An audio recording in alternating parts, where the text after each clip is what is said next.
Hello, good morning. Happy Tuesday to you all. Hope your week is going well.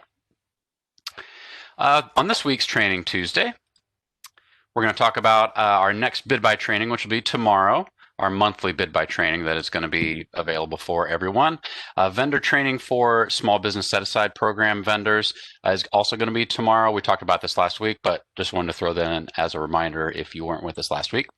A new CPO memo went out yesterday regarding the role of the IT SPO and how some approval path changes in BidBuy are going to be affected.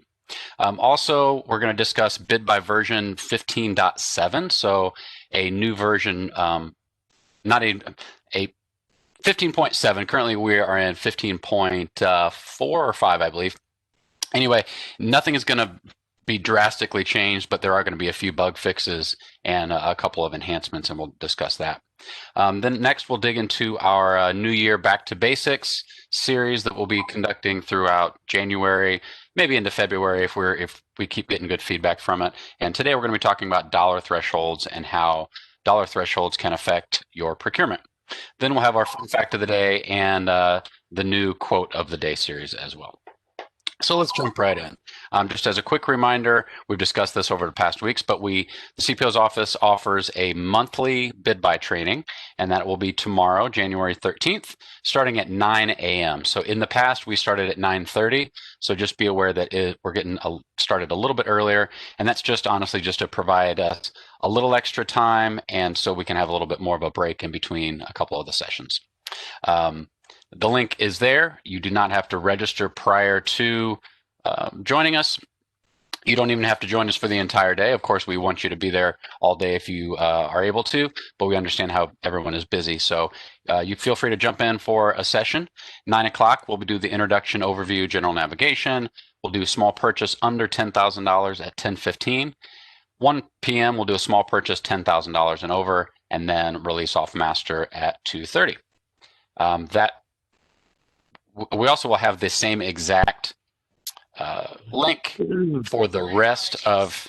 I couldn't hear what you said. Sorry, Siri was asking what I just said. We will not have a different link each month, and so this will be the same link. It will be posted out to the general events page on the CPO GS website on the calendar of events. Okay. Also, we talked about this last week, but I wanted to remind everybody. Andrew Shackelford, the small business specialist, will be conducting a special small business set-aside program training for vendors tomorrow. Here is the link, January 13th at 10:30 a.m. Here's all the information. Just if you'd like to, if there are any vendors that you know that would be interested in joining, feel free to join that. That'll be a short webinar on how to get enrolled in IPG and the small business set-aside program. Okay, so CPO memo went out late yesterday, I believe, to SPOs and APOs, and this is regarding the role of the IT SPO. So in the past, the IT SPO approval and BidBuy was after the SPO, the agency SPO, at the bid tab, and PO. So what is changing is the IT SPO approval path is going to be removed completely in BidBuy. In order to streamline the process. And we're going to walk through the CPO memo, but I just want to give you a quick high-level view before we jump into that CPO memo. So the IT SPO approval path will be removed completely. However, that IT SPO approval is still required. So it's just going to streamline the process in that the IT SPO will not be triggered for the approval path at the bid tab, and PO. So the IT SPO approval will be an email that will be coming from your agency SPO and will need to be attached into the procurement file. Most likely at the time where that bid is in progress. I'm sure there's potential for it coming prior to maybe even the rec being put in. But either way, we still need to have that IT SPO approval, but it's going to help streamline that approval process. And a quick note before we go into the CPO memo. Anything that's currently in the approval path, so it's been submitted for approval and it's making its way through those approval paths, may still have the IT SPO approval on it. And that is effective immediately. So let's go out and take a look at that CPO memo real quick.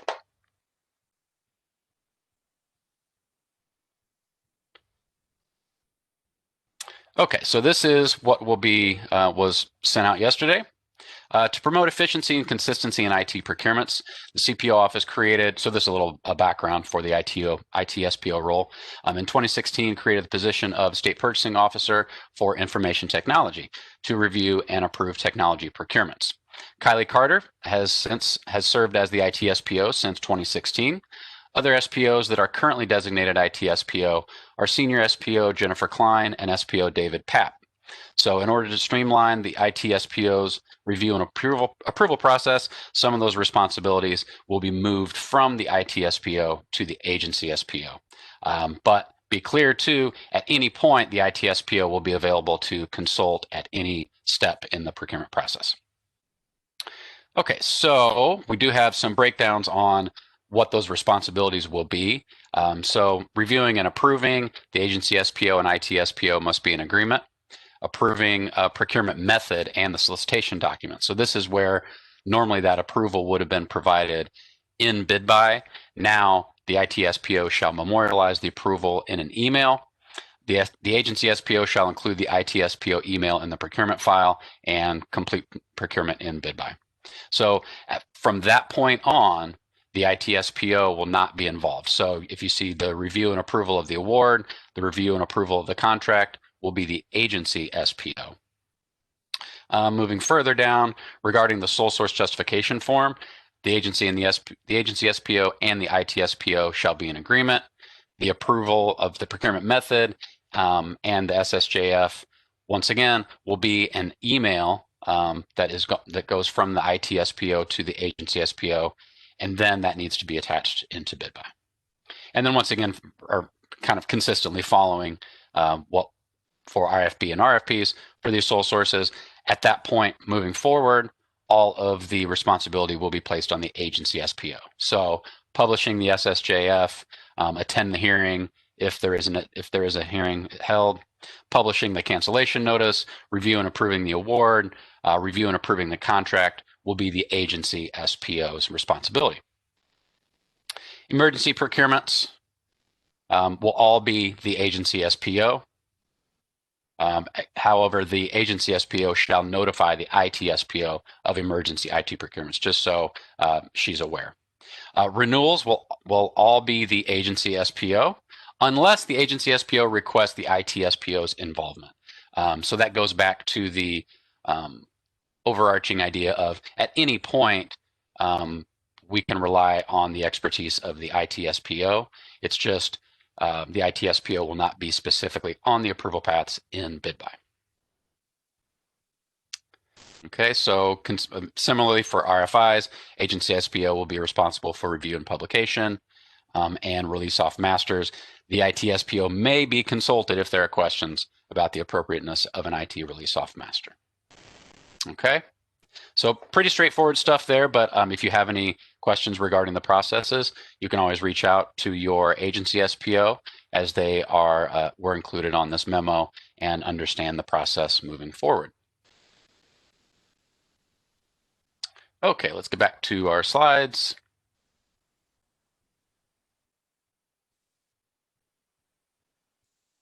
Okay, so BidBuy version 15.7.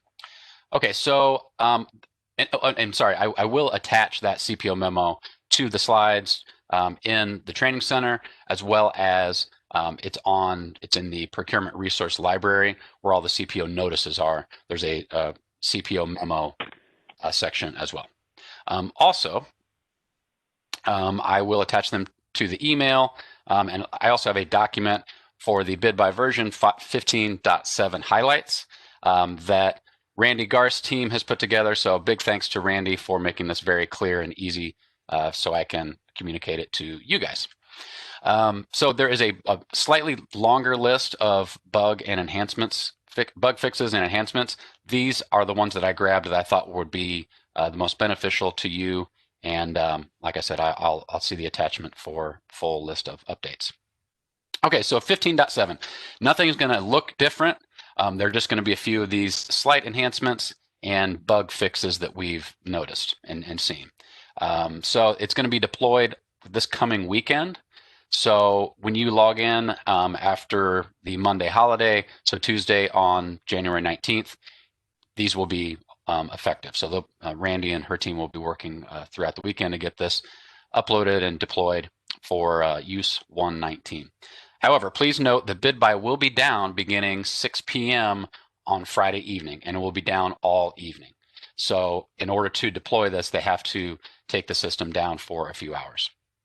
So that also, I believe this morning, Randy put it out on as a news item within BidBuy. I haven't had a chance to check yet, but that's probably, if it's not, it will be done very shortly, and you'll see that on your home screen that beginning 6 p.m. this Friday, it will be down for a couple hours as they deploy version 15.7. So also moving forward too, we're going to have some quarterly version updates that will be available moving forward. And of course, we'll be discussing them on our Training Tuesdays as those will be happening over the next several months. So next quarter, we potentially could be talking about some additional things. So let's jump right in here and talk about a few things that have changed or will be changing next Tuesday.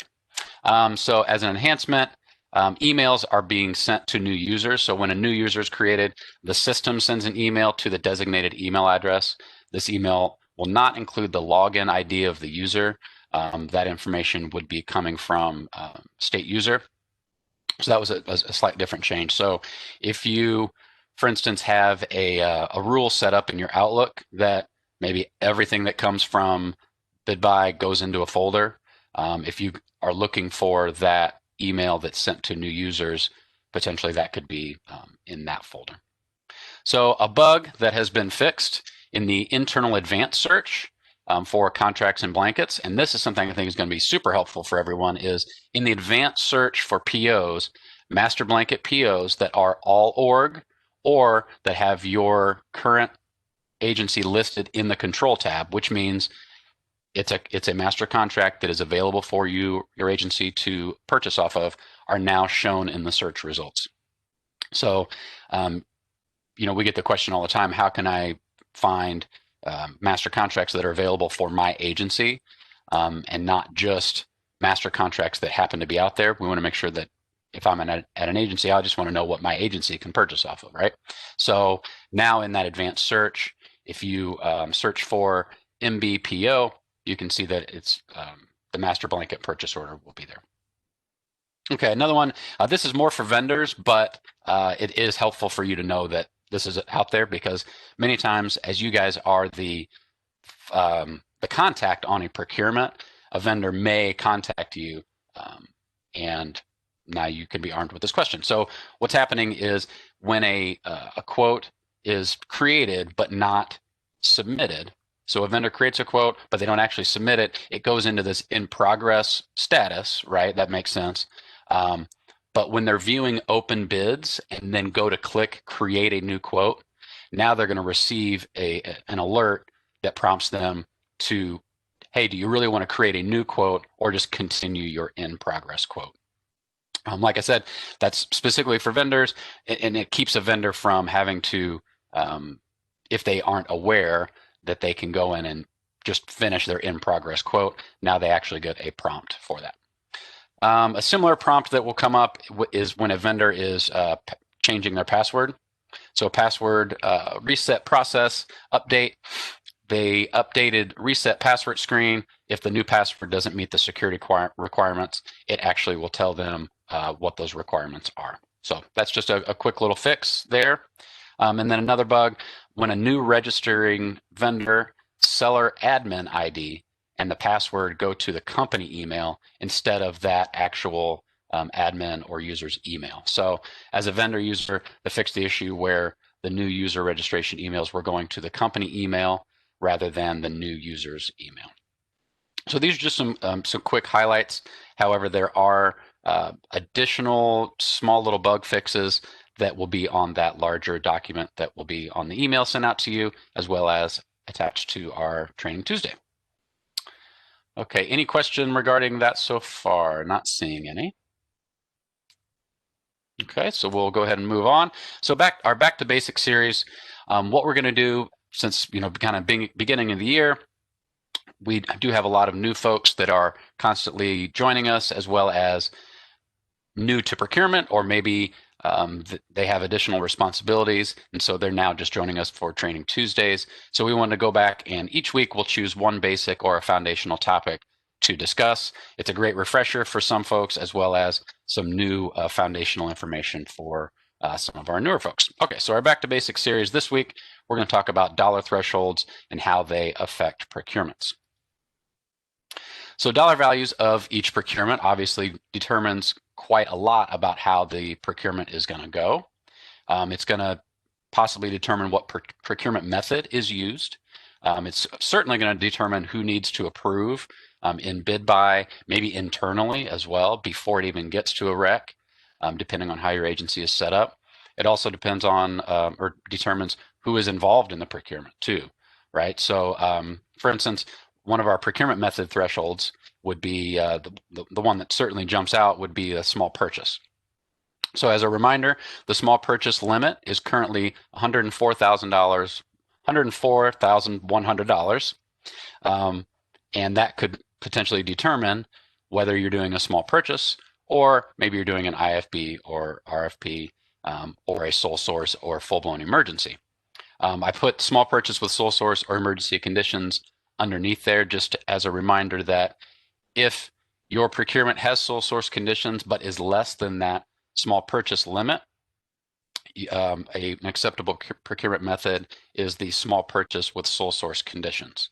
Now, that's not a full-blown sole source. Certainly, if the estimated value is above the small purchase limit, you would have to then do a full-blown sole source, which then has those additional requirements of publicly posting, having the hearing. The hearing certainly could be canceled if no one requests the hearing.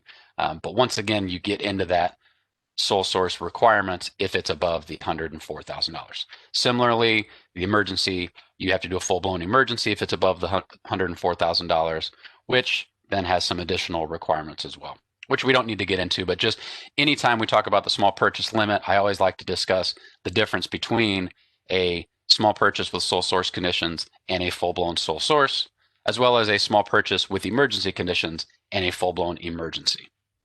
It's very easy to have confusion regarding those procurement methods. So regarding that small purchase method, once we talking about it can affect the procurement method, as well as moving on our approval paths. So this list that came up here, it may not be an extensive list of the documents that are needed or those approval path thresholds. It's just to give you an idea and get us thinking about how important it is, how our dollar thresholds affect different procurements.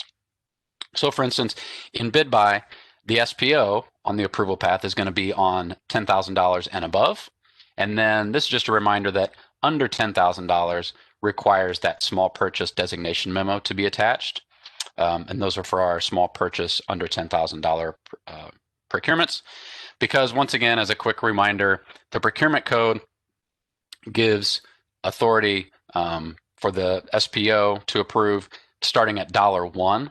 However, CPO Daily does have the option, and all agencies currently do have this small purchase designation memo on file that allows the agency to conduct their small purchase using the small purchase process laid out by the CPO's office. But just a reminder there. So that $10,000 and above is where the SPO is going to need to approve. BEP will be on that approval path above the small purchase limit. GOMBI will approve those procurements that are estimated above $250,000. Also, your internal agency approvals may be affected too. So while these are kind of our standard approval paths, each agency can update their approval paths, and they are currently set the way your agency told our office to set them up internally. So, maybe the CFO wants to see everything above a certain dollar threshold. for that particular agency, that can be set up in BidBuy. And so you may have some different internal agency approvals from agency to agency, depending on that estimated dollar amount. Okay, let's see, procurement requirement thresholds. So here's some kind of documents and those sorts of things. So really, the $50,000 mark is one of the big thresholds. Thresholds, limits, we like to, people call them different things, but we know what we mean, right? So above $50,000, then a whole nother set of procurement requirements kick in. So the financial disclosures and conflicts of interest form kick in at $50,000. Forms A, Forms B are required above $50,000. Board of Elections registration, if your award is going to be above $50,000, they need to be registered for the Board of Elections. PPB questions are required for those renewals that are over $250,000. Board of Elections, if you're using a BOA above $50,000, that within the BOA, it also says, if you look in the on the top page of that, it talks about the certifications and the financial disclosures attached. So those would have to be attached to a BOA. They're not automatically built into the BOA, but you'll see that's the difference between a BOA under 50 and a BOA over 50 is that little language that talks about under 50 has the certifications, because certifications, there is no threshold for the standard certification. So they're required for any procurement, but the certifications are included in Forms A and in IPG. So if a vendor is using Forms B, they've taken care of their certifications. So the big takeaway here is standard certs are required for small purchases less than $50,000 when Forms A, Forms B are not being used. I understand this can be kind of confusing, and we do discuss this on our BidBuy trainings, but many times, let's say for your small purchase, less than 50, if I'm a small business vendor, I'm already an IPG, many times you'll see the vendor just complete the Forms B because it's super easy. They check a couple boxes and sign it, and that takes care of any potential requirement that they would need to do. Whereas technically, they don't have to fill out a Forms B unless it's over $50,000. But like I said, we see that a lot. But since if it's less than 50, we do still need the standard certifications because there is no threshold for that. I know that can be quite confusing, so feel free to reach out to your SPO or to me if I'm not making that clear. So let's see, we have a couple of questions here. All right, okay, yep, so the BEP is in the approval path above $100,000. I think I said above the small purchase limit because the governor's executive order calculates BEP above 100. At the time, the small purchase limit was $100,000, so it made it very clear. However, there is an understanding and an agreement between BEP. So if you have a small purchase that's in between that 100,000 to 104, that technically BEP is on the approval path, but there won't be goals placed on it. That's the way I understand it. And we have another question as well. Yeah, talking about the BEP on the approval path above the small purchase threshold. So technically it is $100,000. So you will see if you have an estimated procurement of $102,000, BEP will be on that REC approval path. However, it's my understanding that there will not be any goals placed on that until it's above the small purchase threshold.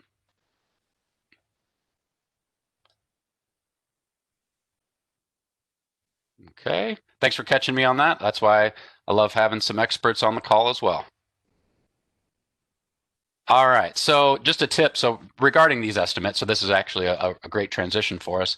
Regarding those estimates, so if the estimate is close to one of those thresholds, estimating just above, so just estimate a little bit higher, can ensure the proper approval paths are hit as well as the proper documents and processes are completed. So for example, a small purchase that is, maybe your estimate is, we think it's going to be $48,000, right? Or you start to get up to that requirement of the 50. So if quotes come in above 50, it may just behoove you to estimate, because once again, the estimation is just setting the approval paths. And so if you have, so going back to this whole issue, the small purchase, going up to that $104,000. As an SPO, if I get an estimate for a small purchase that's going to come in and it's at, say it is $100,000, right at the very top of that threshold, if we get the quotes come in and they're above that threshold, I cannot approve a small purchase for $104,500. That automatically has to go back out as an IFB. And at that point, we might have just, wasted a week of our time. So I just want to make sure that we're clear here that as an SPO, I'm going to push back on that a little bit and maybe put that out as an IFB. Similarly, so another example would be a small purchase that we're estimating at 9,500 or something like that, something where it's going to get really close to that threshold. It might be easier and more efficient and save some more time just to go ahead and estimate it at $10,000 so you can go ahead and get that SPO approval. Because if you put out a small purchase and you think it's going to be less than 10, and the quote comes in above 10, now that small purchase designation memo is no longer in effect. You're going to have to get the SPO approval. And so that could take some extra time here versus on the front end, just estimating slightly higher. Because once again, that estimate within BidBuy just sets the approval path, and that's all it really does. You're not tied to that. You're not tied. Of course, I see it all the time where it gets estimated above it and the quotes come below. That has nothing to do with making your award. Okay, so anytime you can estimate right at that threshold, estimate just above it. That way you're hitting everybody that could need it or possibly be in that approval path.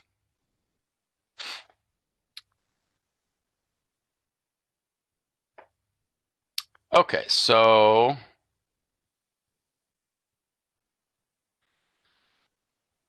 okay, here we go. I thought if our estimate was valid, but the estimate crosses a threshold, we could proceed with our original procurement method as long as the estimate was done in good faith.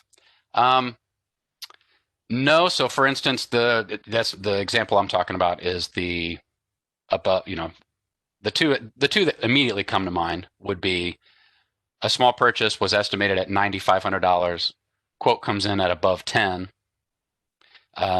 You do have, now that's over $10,000. You have to get the SPO's approval because now it's over 10. So it guards against estimating under to keep the SPO out of that. And okay, so you're talking about IFB versus small purchase. So regarding that second example, for IFB versus small purchase, if you put out a small purchase with your estimate being under the small purchase limit, which totally could be in good faith, right? And no one's really saying that someone's trying to get around it or anything, but we think it's going to be right at 100, which is below the small purchase threshold. The quotes come in and the low cost vendor is $105,000. You can't then approve an award for a small purchase above the small purchase limit. So it really doesn't go back to good faith or not. And that's why I always guard against that if we think the estimate's going to be above, because there's nothing saying you can't do an IFB for $95,000, right? You can always go below it and do that. If you think it potentially could be above and you do an IFB thinking, okay, our estimate is 105 and you get a quote in for 100. You're not going to turn around and go, okay, now it's a small purchase, right? We're going to say, nope, it's still an IFB once you choose that route. So I think this is going with what you're saying. I agree here. That once you choose that path, you follow that path all the way through. For instance, you could do an RFP for $75,000. If that's, if it's not always just about the dollar thresholds, I guess what I'm saying is for an RFP where you want to receive some proposals, and so you're kind of checking that box in terms of the procurement method, you could do an RFP for $75,000. However, once you choose that procurement method, you follow that procurement method and all the requirements therein. Okay. So just to clarify, if it's under, so sorry I missed this, going back to our BEP question.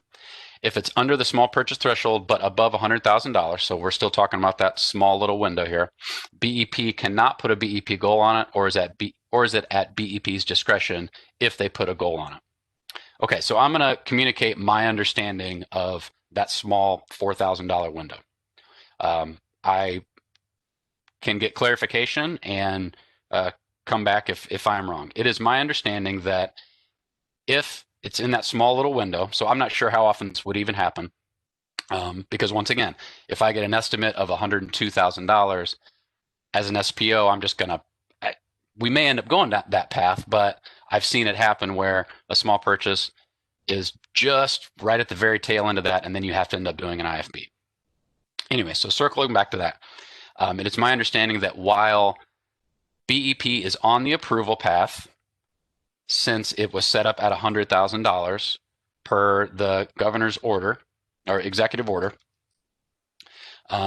they are currently not putting goals on those that are in the small, because in that small purchase threshold.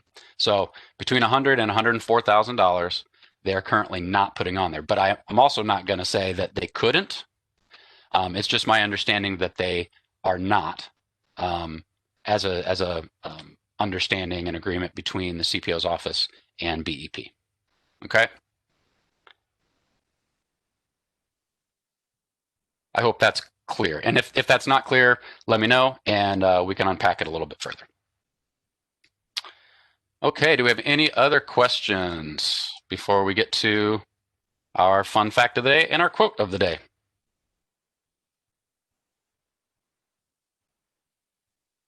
Okay, so fun fact of the day, 1959, January 12th, Motown Records was formed in Detroit and made some of the greatest records in the history of America. And our quote of the day, if you're depressed, you're living in the past. If you're anxious, you're living in the future. If you're at peace, you're living in the present. So I had a little disclaimer. I've always heard this, and I really loved it. It reminds me, there's a couple other quotes that are very similar to this. Really just reminds you to live for today. While we want to prepare for tomorrow, I'm always about being prepared. Don't worry, don't be quite so worried about the future, and really focus on the things you can focus on today. So I also have a disclaimer too, as I punched this in and was going to look for this quote. I noticed that there was an article that actually there's some research that says it's not actually Lao Tzu. Many attribute it to him, but also say it's not actually his quote. So regardless, I don't really care who said it. Just passing it on that, the past is the past and the future is the future. And I think, was it Pumbaa that said, you got to put your behind in your past or something like that? So Hakuna Matata, everybody. This will be recorded and, of course, sent out to everybody, as well as posted to our training center. All right. Thanks, everybody.